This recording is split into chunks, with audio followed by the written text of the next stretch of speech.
আমি তো জানি আমি কি, আমি মুফাসসির কোরআনের যোগ্য নই, আমি কোরআনের তালিবে ইলম, কোরআনের ছাত্র। সুবহানাকা লা ইলমা লানা, আমার কাছে কোনো জ্ঞান নাই, ইল্লা মা আল্লামতানা, যদি আমার মনিব আমাকে কিছু বলতে দেন তাহলেই বলতে পারবো।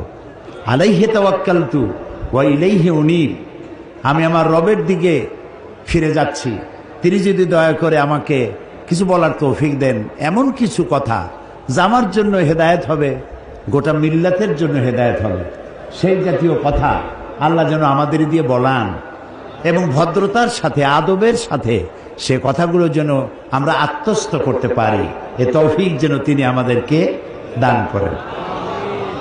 তো আমি আগে একটা ভূমিকা দিয়ে নেই, তারপরে তাফসীর করব ইনশাআল্লাহ। ভূমিকাটা কোরআন শরীফের না, কোরআন শরীফের ভূমিকা দেওয়ার মতো ক্ষমতা পৃথিবীর কারোরই নেই, এটা হাত দেওয়ার উপায় নাই, এটা প্রথমেও না, শেষেও না, মাঝখানেও না, এটা সম্পূর্ণটা সলিড। এটা কার? আল্লাহ তাআলা। সুতরাং আল্লাহ তাআলার কালামের ভূমিকা দেওয়ার মতো বেয়াদবি, ধৃষ্টতা কেউ করতে পারবে না। আমি আমার আলোচনার একটা ভূমিকা দিচ্ছি। আমরা 3 জায়গায় ভুল করেছি জীবনে। কয় জায়গায় ভুল করেছি? একটু মুখস্থ রাখেন, কাজে লাগবে।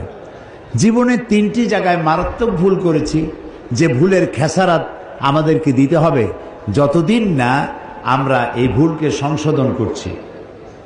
1 নম্বর ভুল করেছি, আমরা ইসলামকে মনে করেছি গতানুগতিকভাবে একটা ধর্ম, আর কোরআন শরীফকে মনে করেছি গতানুগতিকভাবে একখানা ধর্মীয় পুস্তক।